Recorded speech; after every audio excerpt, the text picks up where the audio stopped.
All right. Second circuit court will now come to section. Honorable Christopher Golan presiding. Please be seated and let the court come to order.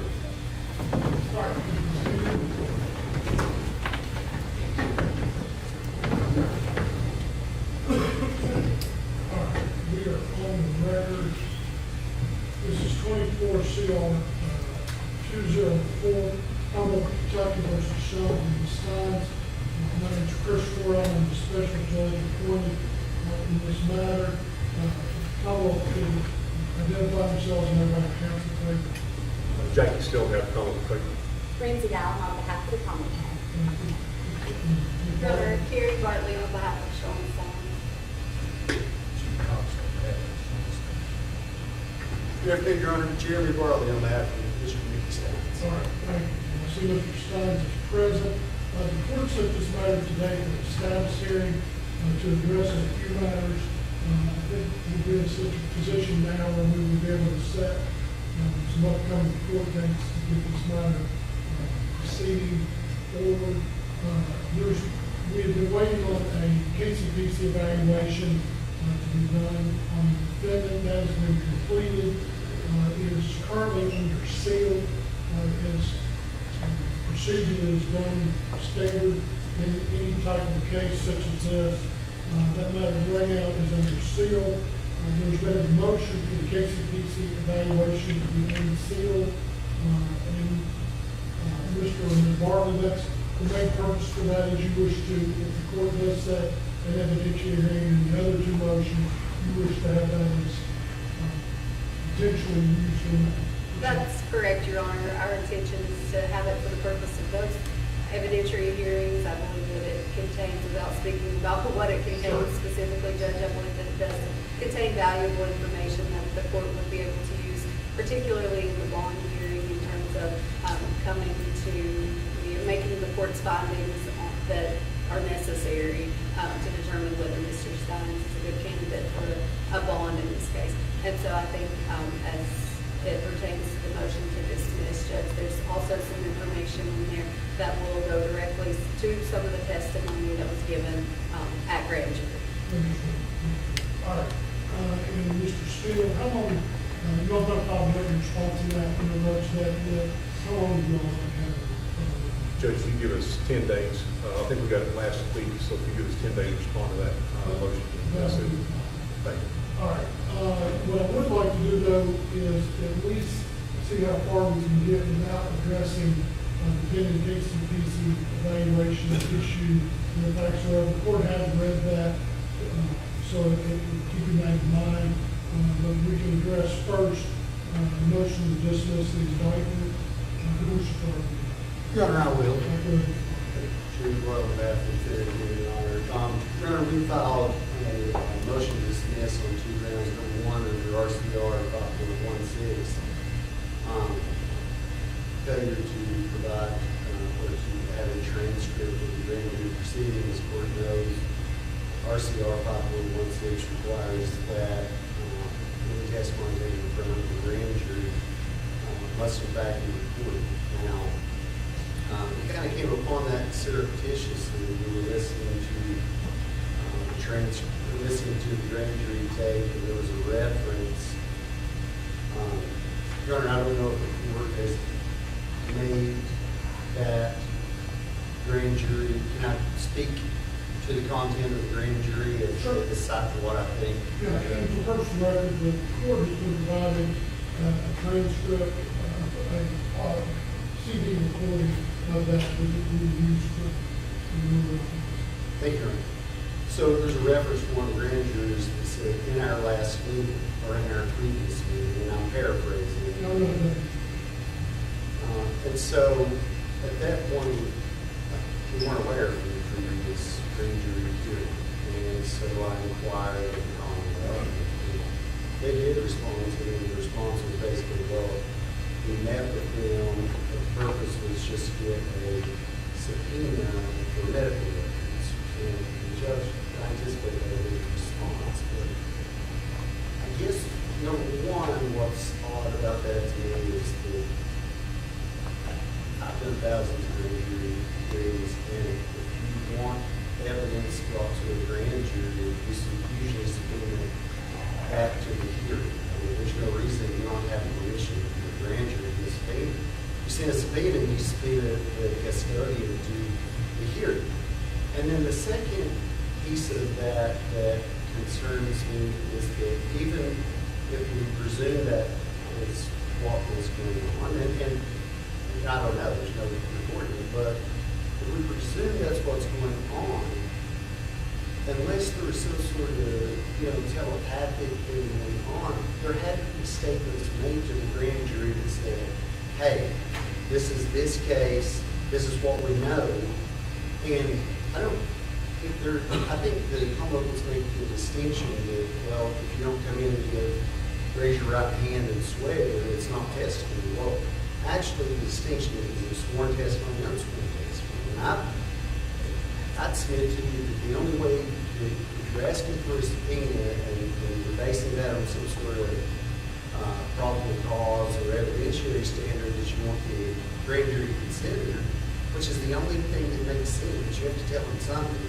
They didn't walk into the grand jury room and say, just look at each other, and the grand jury says, hey, we'd like to have a correct subpoena. Now, I will say this, I do agree that Commonwealth can their legal advice to the grand jury, and the grand jury deliberations do not have to be transcribed. But whatever was said to the grand jury, accused them to ask for or form their basis for asking for medical records, Judge, I think that should have been recorded, so we would have that available. And I think 5.6 requires it, and the remedy is that complaint shall form a motion to dismiss. I can address the other area, Judge, okay. And the second area, Judge, I really think, Kendra, that may need an evidentiary hearing. It may not. I mean, I'm not sure.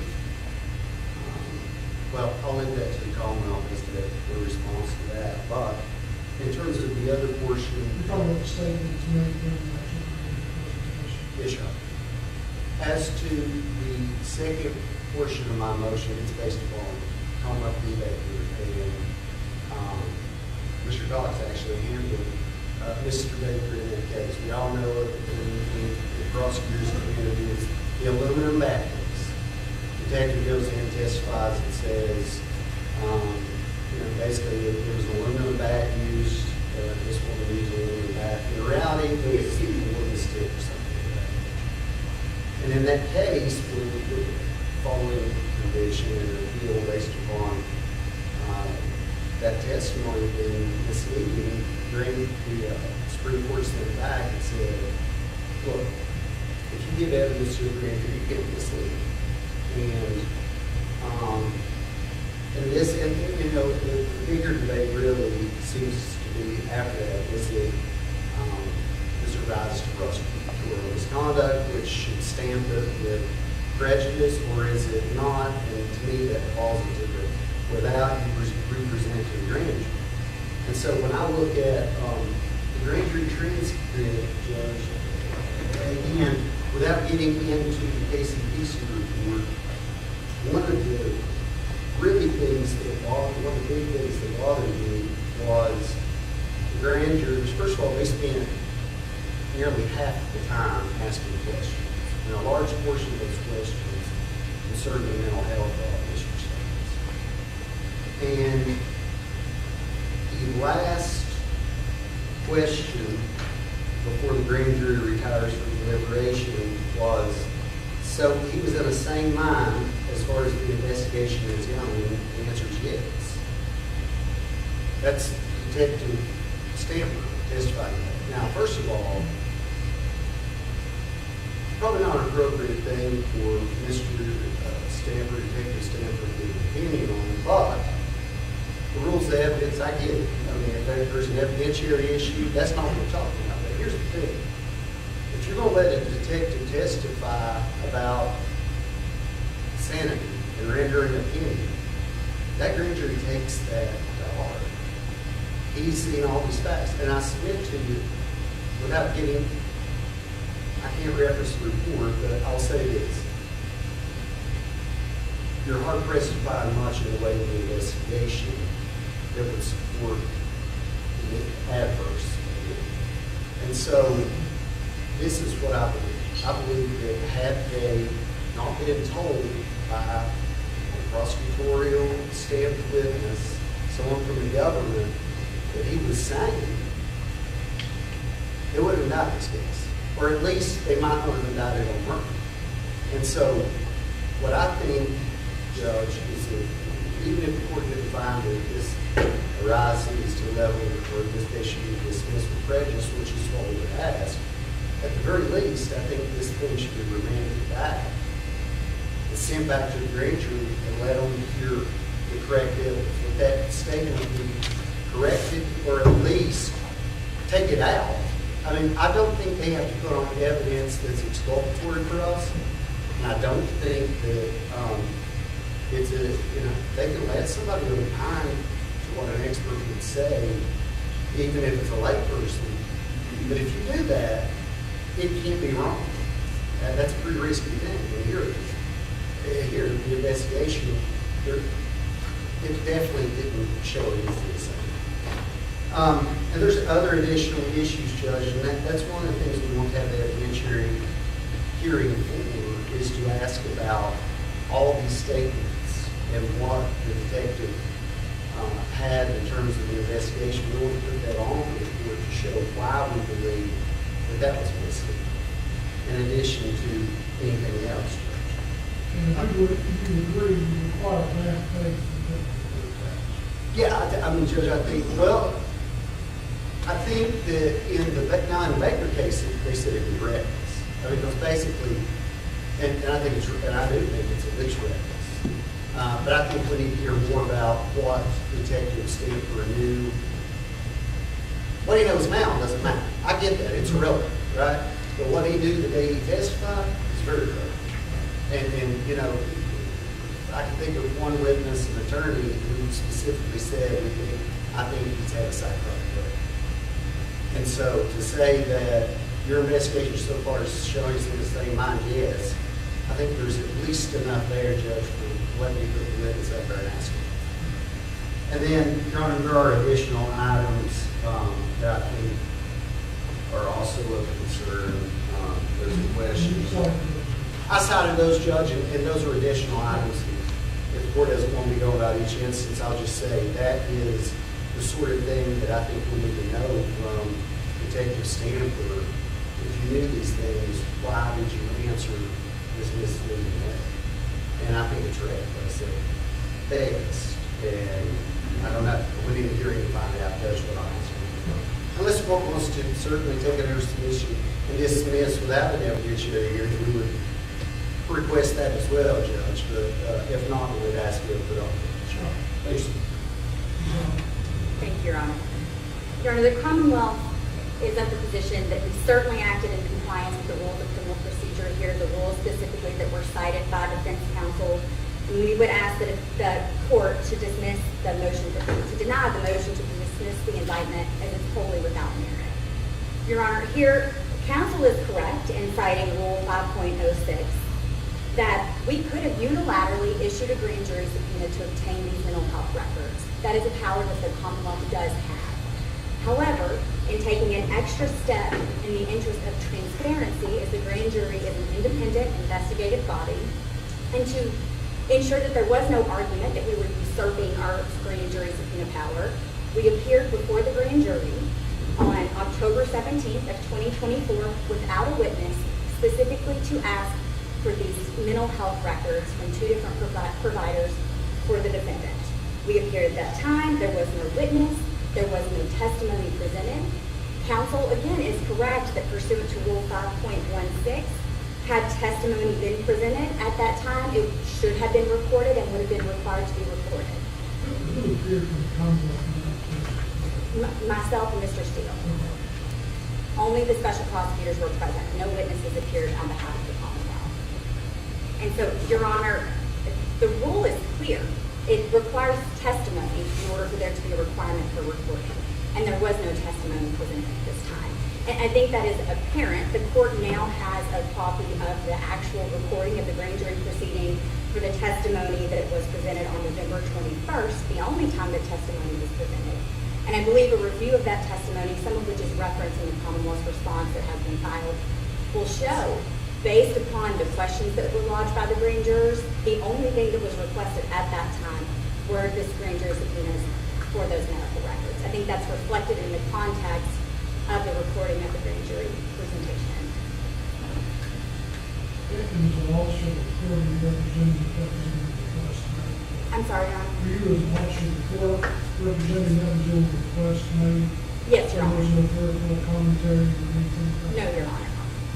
Specifically the request for those grand jury records, for the mental health records pertaining to the defendant, one from ARH and one for Leslie County Detention Center. Just a point of clarification, if I understand your question.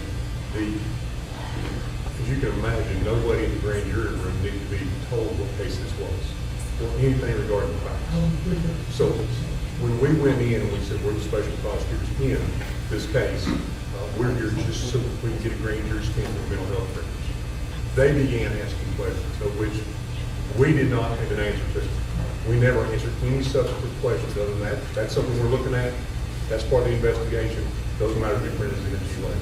There was never, of course, at this point in time, the preliminary hearing already been had. The video was already out. Other videos have been released. There was nothing we added at all to, or any conversation regarding the case other than the investigation and why we need the records. That would be it.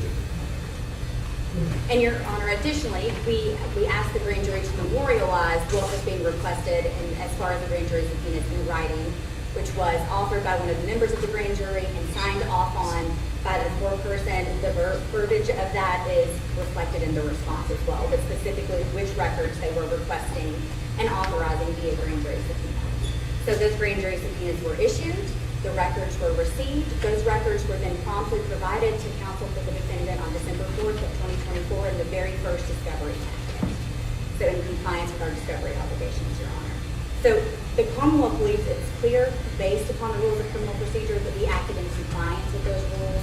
We have additional arguments as far as the Jackson case. However, the Commonwealth does not believe it's necessary to delve into those at this time unless the court would like to hear them as they're reflected in the response.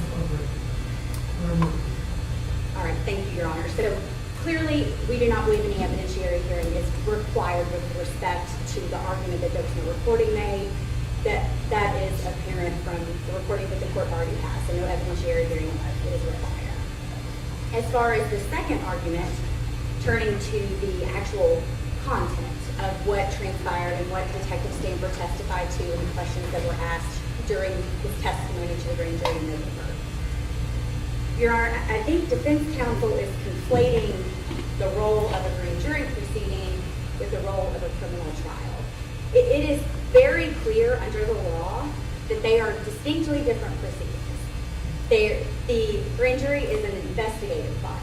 The Commonwealth has no obligation, as is reflected in an abundance of case law, to come in, to present exculpatory evidence, and to attempt to mount a defense for the defendant. That is not the Commonwealth's obligation. Additionally, the rules of evidence, particularly Rule 1101, does not says that the rules of evidence do not apply to grand jury proceedings. So, hearsay, opinion testimony, the right to remain silent, all of those things are not required to be adhered to at a grand jury proceeding. If they were, our grand jury proceedings would be the same length as a criminal trial. It's not tenfold. Using grand jury proceedings for 30 minutes is the same as a jury trial. Exactly, Your Honor. And so I believe counsel's arguments are confusing the two, the purposes of the two. You know, hearsay is presented routinely at grand jury. Opinion testimony, such as Detective Stamper's testimony, is presented routinely at grand jury. These are commonplace, and they are permitted under the law. You would agree that you can't be intentional with this? Absolutely, Your Honor. Certainly. And, Your Honor, the Commonwealth is of the position that an evidentiary hearing is not required. Everything that transpired when testimony was presented to the grand jury in November is captured on that grand jury recording. The Commonwealth cannot conceive of a reason to haul witnesses in to talk about what transpired because it's on that recording, Your Honor. And so we do not believe that an evidentiary hearing is recorded. Or is required, sorry, Your Honor. So, Your Honor, again, the court has that grand jury recording. We would ask that it be filed under seal as it was a grand jury proceeding. And we would ask the court to deny the defendant's motion to dismiss the indictment in its entirety without any necessity of an evidentiary hearing. And we would rely on our pleadings submitted as well, Your Honor. Just briefly reply. Yeah, Judge, so, I mean, I haven't put anything, I said, leaving judge. I understand, we're talking about the rules of evidence. The reason I cited to the issues where there were things that normally wouldn't come in is because there were instances throughout the grand jury when the witness was about to answer something the grand jury asked for, and it was shut down. I was contrasting. Oh, I get that, Judge, but my point is this. If you put that into context with what they let testify, then I think ultimately, Judge, what put on that evidence will show you that this grand jury is misled. I mean, the state alone, to be honest with you, the state alone, a rendering opinion on standing is, in terms of, I get you don't have to be an expert judge, but if you say it, you can't mislead. And then, so I'm not asking the court to look at whether things should have been admissible or not. That, I'm not at all. My point is that the grand jury is an investigative law, and they don't get to dictate what they hear if the grand jury's asking for additional stuff. So in other words, if they ask a question and it's germane, I'm not talking about relevance, but if it's germane, it's their grand jury. It's not calling it their speech. They're the investigative body. And so the reason I cited to the things that I thought should have came in is that it contrasts with other things that I think they asked and never got told because the questions were repeated. And that's why we're asking for the. Frankly, I've been talking about 20,000 cases being presented to a grand jury. Sure. I'm going to listen to the recording. And Your Honor, if the Commonwealth may, thank you. I would like to make a distinction. The Baker case, we're talking about misleading to the extent of an aluminum bat versus a wooden stick. I don't think, there's nothing even alleged in the pleadings, even if you take everything in the pleadings that's been said today by defense as true, that would be tantamount or even close to that, Your Honor. You know, as far as the mental state of the defendant at the time of the offense, that wasn't even an issue at the juncture of the grand jury. That hasn't been raised since by defense counsel. So, Your Honor, again, I don't believe that those arguments are well taken. We would ask that you deny their motion to dismiss in its entirety. All right, and I'll give you more on that. One, if I need to hold an evidentiary hearing, if not, we'll hopefully distribute that. After we got the seal, that's not a part, place that under seal at the conclusion of the hearing. And then take a copy of it with me to review the purposes of the hearing. Yes, sure. All right, next we'll go to Barney. Yes, Your Honor. Okay. Again, Gary Bartley for Shawn, Stines, Judge. And we filed our motion for the court to, it's been back quite a ways now that we filed that, but we did ask the court to kind of hold It's off. not a, I know that's particular things. I think pursuant to criminal rule 440, I believe it is, we're entitled to an evidentiary hearing. I think it's going to be necessary for us to bring witnesses. We have some witnesses lined up. And I think it would be necessary for the court to hear that evidence and make its findings on whether there are several factors by statute that the court has to consider when determining whether bond is appropriate. And there's an added level here, and I anticipate the Commonwealth will argue that Mr. Stines is not entitled to bond because of the way that this case is charged. Okay, so in that situation, Judge, they're going to have to put on proof. It's actually their burden to show the court if that is in fact what they argue, and I don't know, I'm just anticipating, but it is their burden if they're trying to preclude him from bond at all to put on proof that guilt is evident or the proof is essentially, there's great evidence of the proof, right? And so I can anticipate what those arguments are going to be. I can anticipate all of that, Judge. But I think, given what we know, and again, without putting any of that on the record today, given what we know now, I think we'll have a heck of an argument on bond. What would be your proposed bond, in light of the circumstances? Absolutely, and given what his income is, given what he's able to post, and I think that's what the statute requires the court to look at, is what he could reasonably post. We would Public propose. safety is a factor also. Absolutely, there are several factors, Judge. I just think that in terms of what the amount would be, the court has to look at what he could reasonably post if he is in fact entitled to a bond. So our proposal, Judge, would be 50,000 cash or property with any non-financial conditions that the court would require of him. The court could set a host of non-financial conditions, Judge, as you well know. However, I think that given Mr. Stines, and again, without waiving any of our, Absolutely. any of our ability to put on proof, I would ask the court to take a look at the fact that he is, the lowest possible risk level that one human can be in terms I'm of his gonna stop you pretrial for a second. service. Pretrial risk assessment, with all candor to all parties, Sure. is something that, as a prosecutor, now as a judge, I don't have the utmost faith in. I understand, Your Honor, but it is also something that the statutes require the Understood. court to take a look at. And there has to be some other evidence that the Commonwealth can put on, or some other evidence in front of the court that he would be a flight risk, that he would not return to court, that he would be a danger to himself and the community. And again, I think that's why it's important for us to be able to put on proof and to be able to put on some of the stuff that's in that KCPC report. I think that when we are able to show the court what's in there versus, all the other things, I just don't think there's anything to show that he's a flight risk. There's nothing to convince the court that he would be a danger to himself or others. And I understand why we're here, judges. I get that. But the courts have said consistently, and it's, I believe, the Abraham case, that you have to look at something other than the charge. I It has to be understand, something else, right? We can't just look at the charge defense. but that can be factored in. Absolutely. So, Judge, I think we're going to need that testimony and we're going to need that report. I would ask the court, again, without waiving anything, I would ask the court to consider setting a bond. The court, of course, can do that at any time.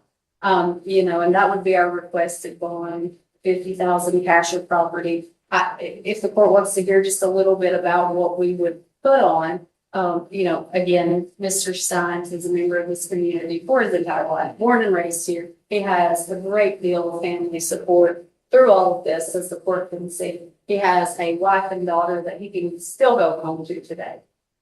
He was a member of law enforcement for basically his entire adult life, up until the point of his arrest. He's a respected member of law enforcement, a respected member of the community, and frankly, Judge, everything we've learned about him since then corroborates that. And I would have testimony to that effect. There's no evidence that he would be a flight risk. Nothing. He has no failure to appear on his record. He has no, property in the Bahamas that he can run off to. There's nothing. This is a man with a great respect for the law, and he's built his life around upholding the law and serving his community. Judge, there's nothing that I've seen, that anyone's seen. And frankly, when we put on our proof of the court will see, there's nothing to say that he would not return to court. There's nothing to say that he would commit another offense. There's nothing to say that everything in this pretrial services report, respectfully to the court, is not correct. That he's a low 0-0 risk, Judge, because this is a man who, again, there's, with all due respect to the court and to everything that, for the reason why we're here, the court does have to look at something other than the offense charged. I know it's a good one. I understand that, but this, you would have to admit, is a unique fact circumstance. Absolutely. This is not a whodunit. The actions are very evident.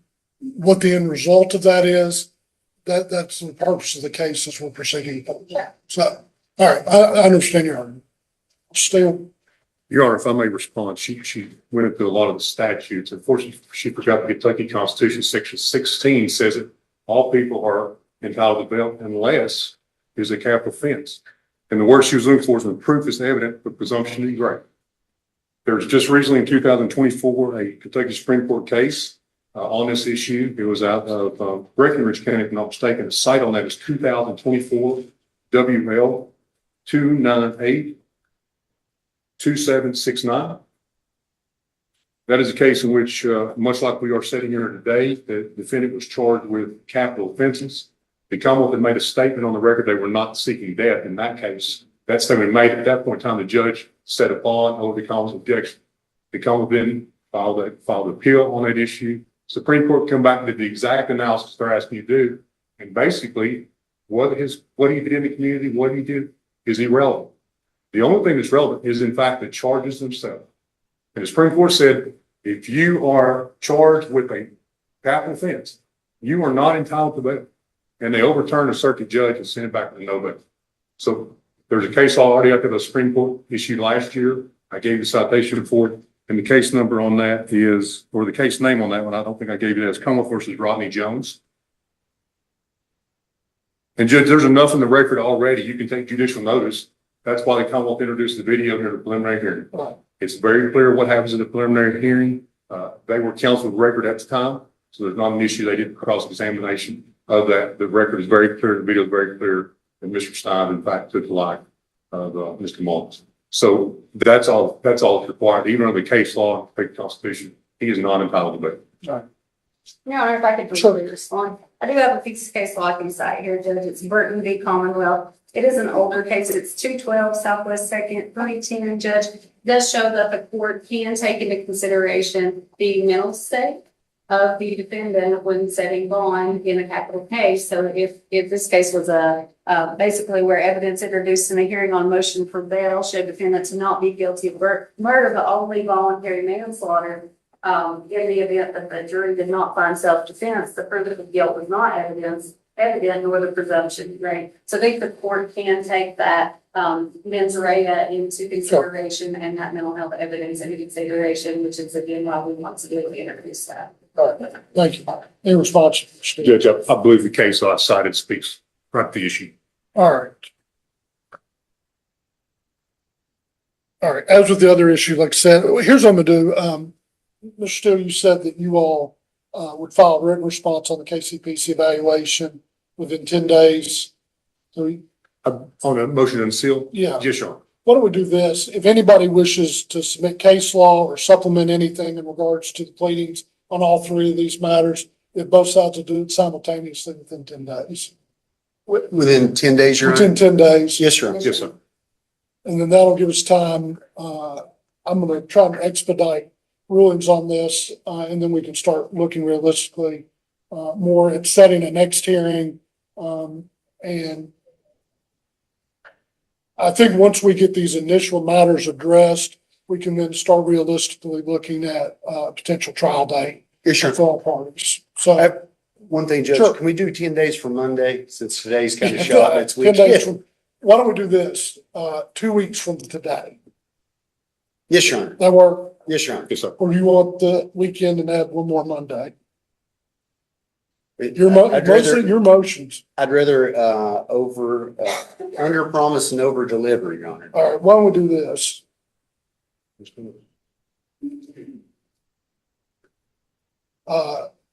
And both sides will have till Tuesday, September 2nd. Yes, Your Honor. That should give everybody plenty of time. Thank you, sir. All right, and then after I get those pleadings, I will notify the parties and we'll get a more realistic timeline on when we'll set the next hearing. Yes, All Your Honor. right, other than these three matters, I know we have one matter that we'll have to address ex parte that we'll talk about in just a minute. And for purposes of record, the Commonwealth, you've been given notice that they filed for an ex parte hearing in regards to funding. Yes, Your Honor. All right, and you're aware that the court will address that at the conclusion. Absolutely, Judge. And just to make the parties aware of the talk those in chambers, we are looking for an expert on this issue. And Sure. and there's plenty channels we have to go through depending on what those come back as for an expert also. So we made the council aware of that also. All right, thank you, Mr. Steele. Anything else we need to address today before we adjourn before the ex parte hearing? Nothing No, Your more to Honor. come. All right, ladies and gentlemen, pursuant to the rules, what we're about ready to have an ex parte hearing in regards to one matter. I'm going to be in recess for about 5 minutes to give time for the courtroom to be cleared. Obviously, defense counsel and the defendant will be able to remain for that part of the hearing. Yes, sir. Thank you, Your Honor. We'd like to.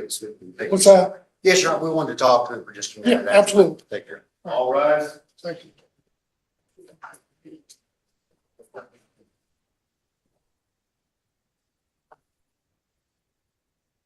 Please start clearing the courtroom, please.